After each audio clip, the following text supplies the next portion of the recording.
I don't want you to add any worms into your worm bin until you do this first. So enjoy the video!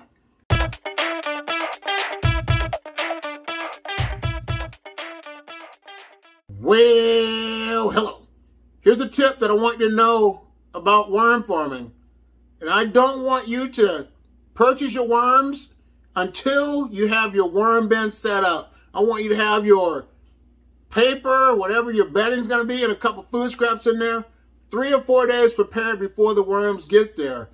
You don't want to be shredding up newspaper and this and that the day the worms arrive. You want to be ready for your worms to arrive to their new house. It's kind of like you. When you buy a house, it's empty, you throw paint on it, you put new carpet in, you tear the carpet up, whatever you want to do, and you get it ready. It's just like with worms. You got to have the house ready to go. So when they get into that worm bin, they can get down to business on those food scraps. And now, here's what I want you to do next. If you're thinking about where to buy worms, check this video right here. There's 3 places that I've touched base with and purchased worms from. And also, I want to say thank you for taking time out to like this video. If you like what you're hearing from me, subscribe to my channel. I just want to say thank you, and you have a great day. Bye.